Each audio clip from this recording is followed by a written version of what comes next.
The Beatles in mono. Kind of a big deal.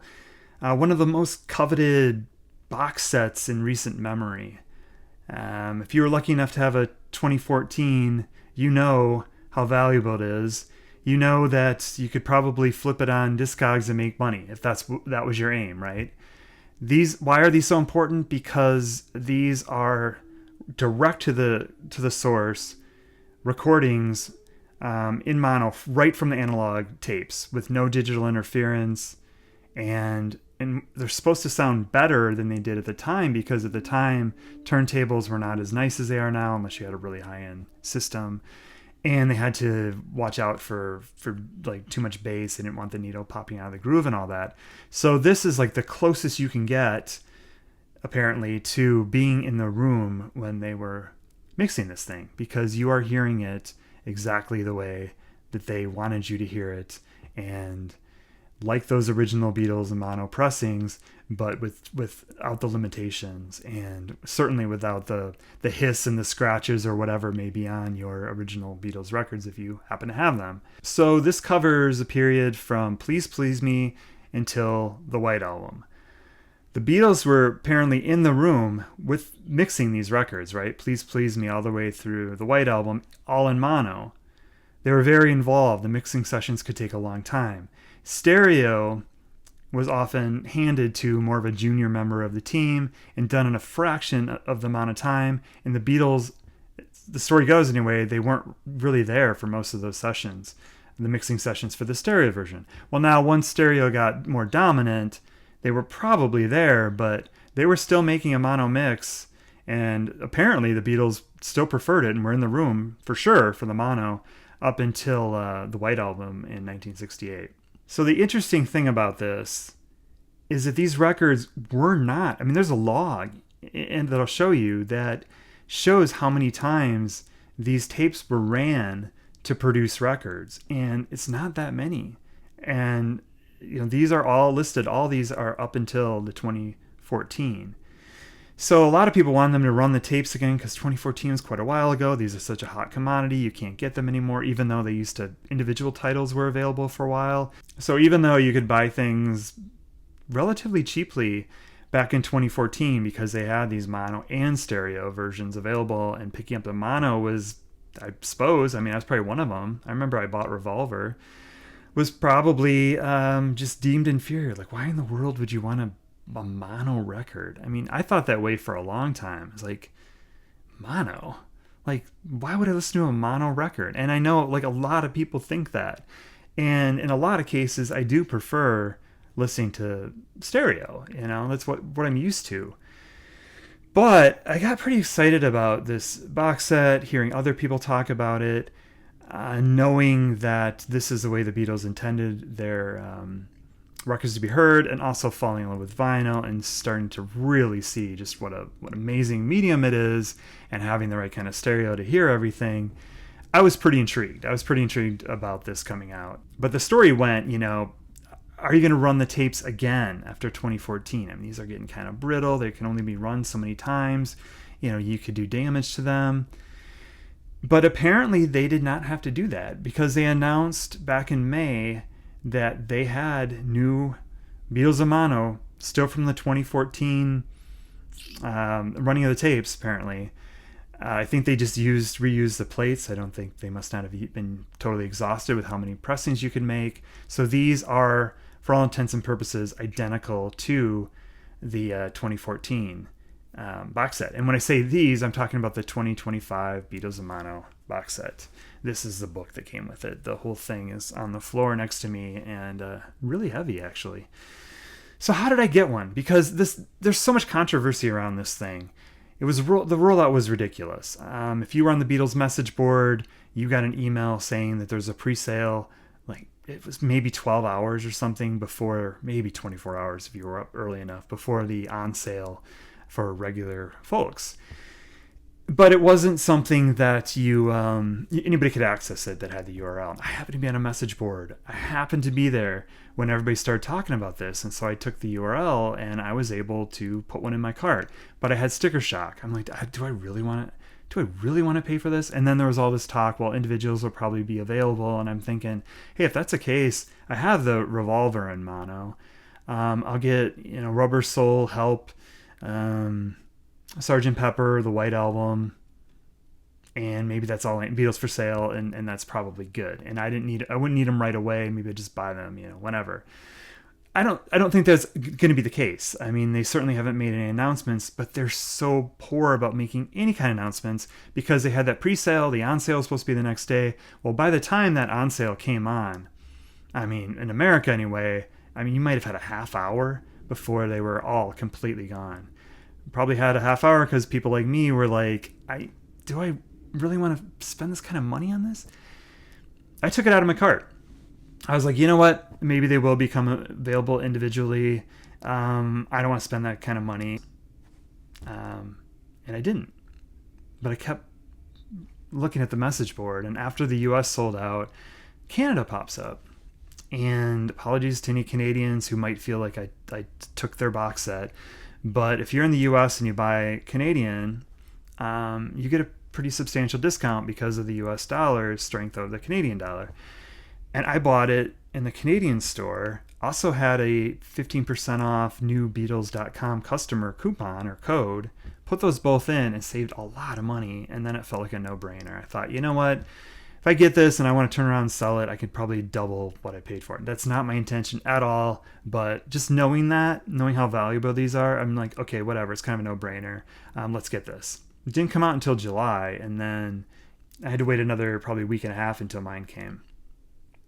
Now there's a lot of chatter, a lot of controversies about this thing, and I'll just address those before I talk about it. The main one is that people are just unhappy with their pressings. I get it. If you buy an expensive box set and you get it and the pressings aren't right, it skips. You've got a good turntable, you're normally not skipping records, or it's really warped. It's unplayable, it doesn't sound good. Absolutely, you should be upset. And you should try to get a replacement or get your money back. The problem is these are so limited and they sold out right away that there were no extras. So people are getting very frustrated that they can't get their money back. But on a certain message board that I go to, people just went into overdrive with it. They would be like, I played my White Album and it sounded phenomenal, like the best I've ever heard it. But then people were like, if you take the record and you hold it up using the light on your phone and you look at it just right, you can see micro scratches. Well, then people are like, oh, I can't have that.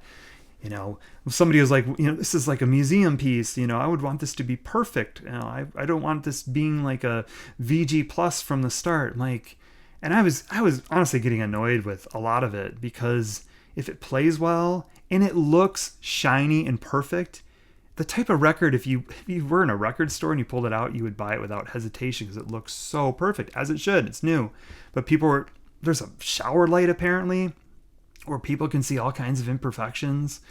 And if you hold it up just right, you can't. So when I got mine, I eventually listened to all of them in about a week, which is crazy. It's a lot of listening. I think even less than that. I think it was like 4 days. I played my White Album because that was one of them that was supposed to have these micro scratches. And I was blown away. It blew me away probably more than any of these other records on here in mono. It sounded to me like more of an art project. It sounded less cohesive, but in a good way. It sounded like a collage. Maybe the mastering on the stereo made it sound more uniform and ordinary. And this thing was really eye-opening for me. And I'll talk more about that later, but it was very eye-opening. And I had an amazing listen. I loved it, absolutely loved it all the way through. And then I took it off my turntable and I'm reading more on this message board about how we should all be so upset. And I did it. I took my White Album and I tilted it a certain way and I pulled out my flashlight that's on my camera and I saw it. I saw these little micro scratches. And I don't give a shit. You could look at any of your records and hold them up to a certain light or take them in the shower with you with these I don't know what kind of lamps, infrared lights or something, and heat lamps, and you could see these imperfections apparently.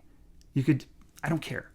If something plays phenomenal and it's the best I've ever heard it and it is dead quiet, the quietest records you've ever heard to the point where you think it's a CD because usually you can hear something with vinyl. That's good enough for me. I actually got in trouble on there saying things like, if you look for imperfections on anything in life, you will find them.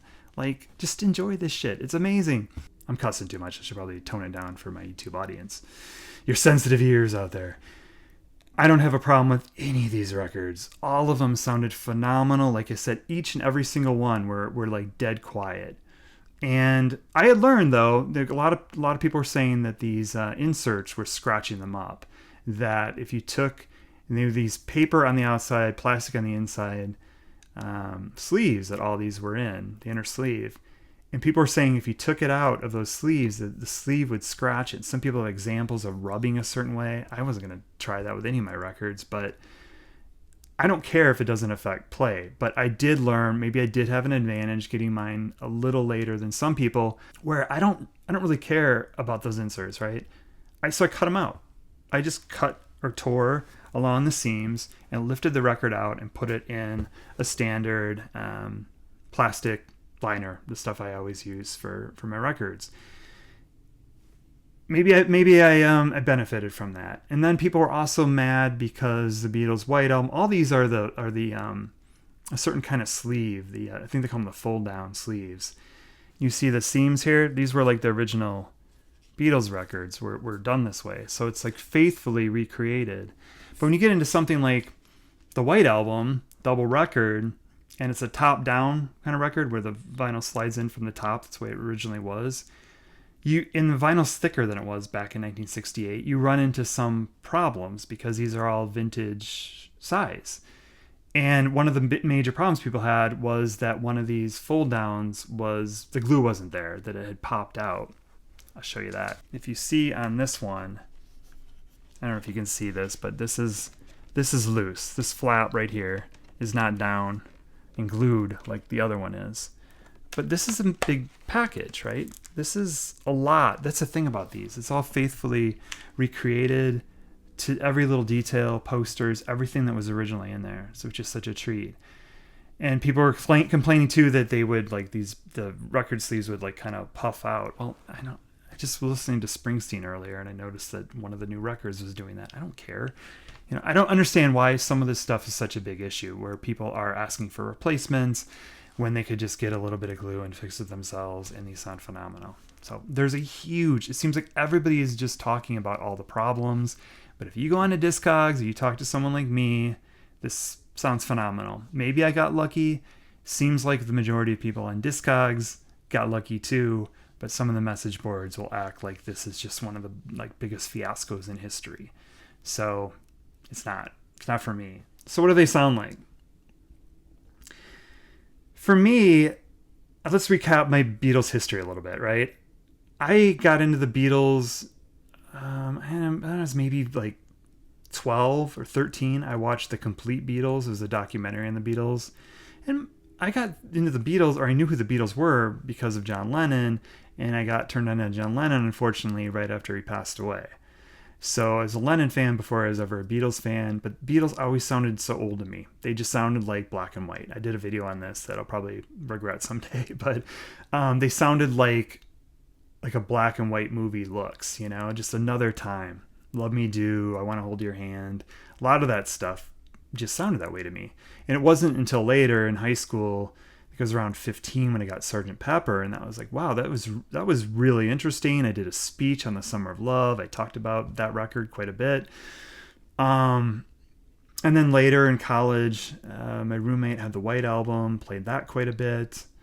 But I was already well into music that I liked and turned on to music before I really immersed myself in the Beatles. So the Beatles were not a formative experience for me at all. So they don't have that same impact that they have for a lot of people. They were just always kind of there. And then when I guess probably my mid-20s or early 20s, it's probably early to mid-20s, I started listening to the other records. Like I remember listening to Help. I had Help on CD.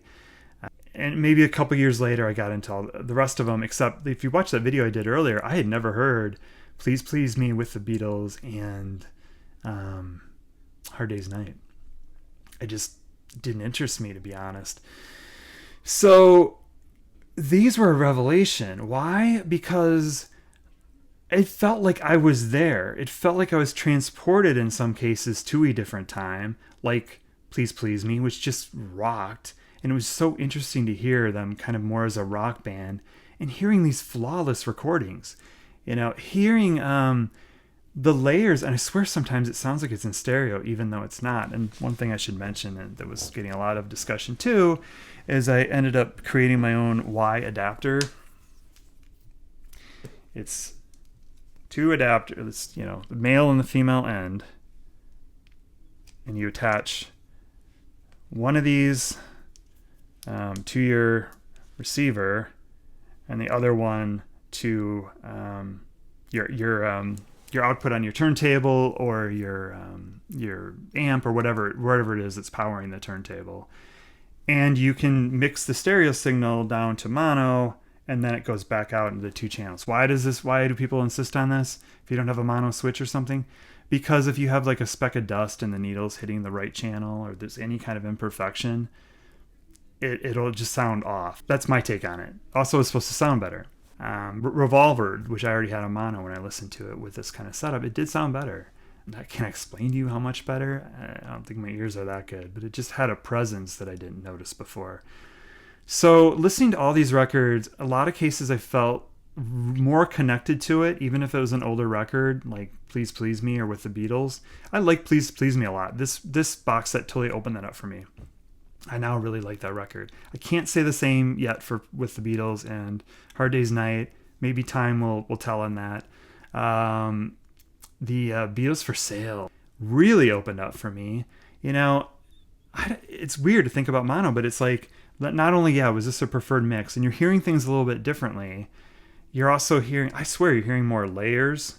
You're not hearing the left and right, but it feels like you're hearing more depth. And I absolutely love Beatles for Sale. Now that's one I want to play. Before, it was more of a curiosity. I remember hearing it the first time in 2009 when the stereo and mono versions of all the catalog was remastered and released. The next record for me, and I think it was the first one I played, was Help. And Help is the one that didn't do much for me. In fact, when I dropped the needle on it, I took it off after one song because I'm like, I'd heard that maybe that one wasn't as good, and I didn't want it to cloud my judgment of the other records. So I waited until towards the end of my listening sessions to play that one again. But that one I wouldn't recommend on mono. There's something just off about it. It sounds kind of cloudy, or just not nearly as clear as the stereo version, the version we're all used to. That's the one disappointment. Rubber Soul sounds phenomenal. Might be my favorite. Rubber Soul and the White Album. Rubber Soul, the bass comes alive. They sound more like a rock band. There's differences that I'm hearing, although like I said, I'm not an expert on this, so I'm not going to be the guy that compares the mono to the stereo, but it sounded different to me. It sounded more alive.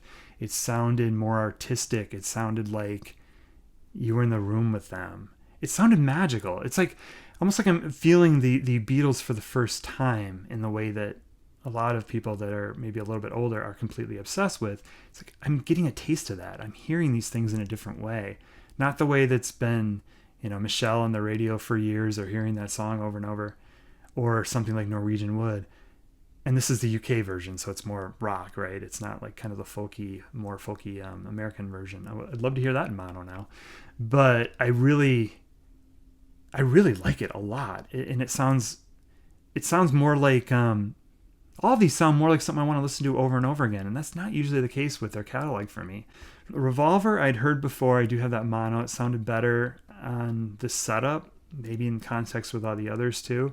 Although I didn't play that one as much because I'd heard it before. Sgt. Pepper's a revelation. Sgt. Pepper, I like a lot better. It just sounds more like a rock record. And certain songs like She's Leaving Home really just open up for me.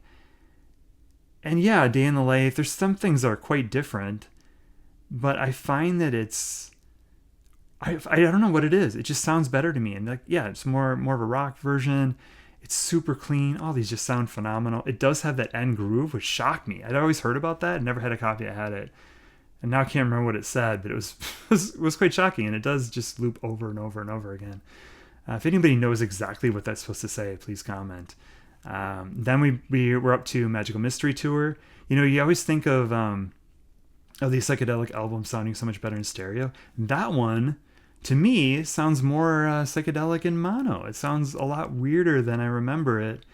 And that one was a real pleasure to listen to. That one has excellent packaging. Some people complain that the booklet that comes inside, stapled inside, was not stapled on some of them. Mine was fine. Really a lot to digest there with a lot of this. There's just a lot of information. And this book each album, is in there talking about where it was in their career.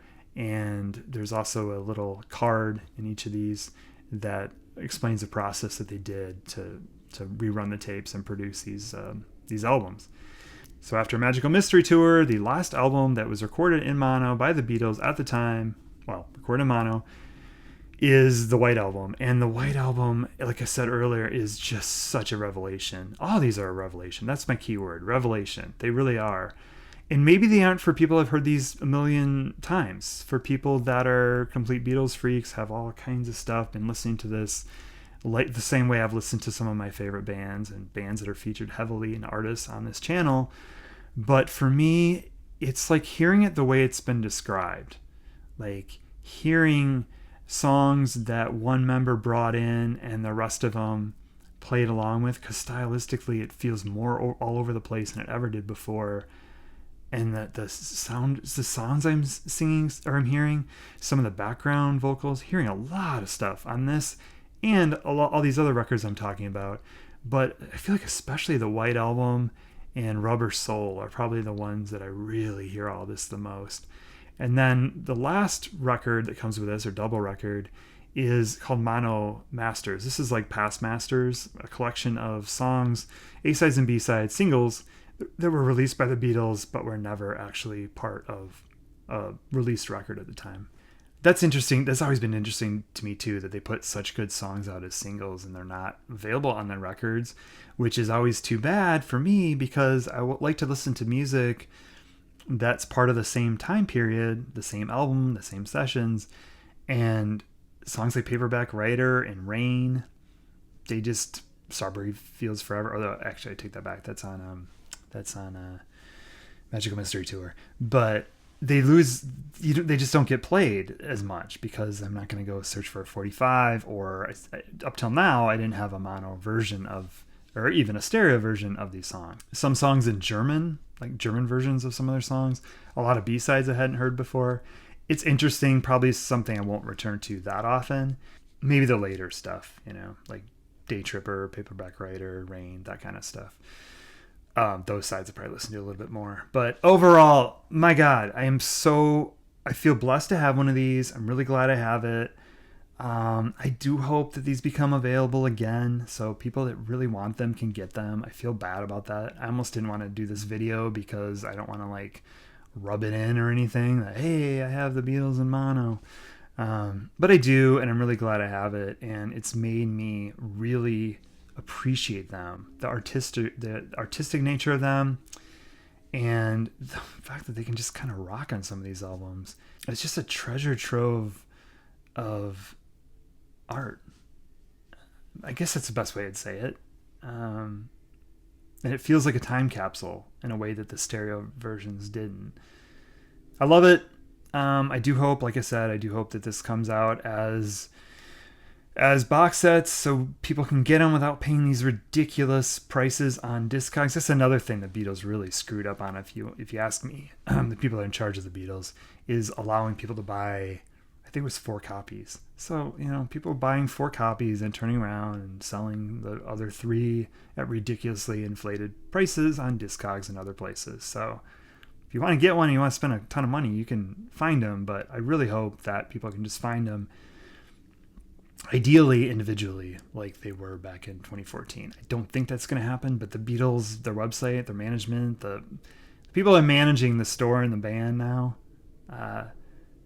boy, they will not communicate. They don't communicate about much of anything. So anything's possible. Nobody knew this was coming, and they've been very tight-lipped about anything coming up. People are getting additional copies, though, of records, individual records, in September. And I think some people aren't getting, even though they ordered it, aren't getting their copies until September. The other thing that was weird about this whole rollout is that the Beatles would cancel your order if it was delayed until September, and some people's were, unless you told them by a certain date that you still wanted it. So it's like they wanted some of this stock back because they knew there were going to be returns, and they probably didn't account for that.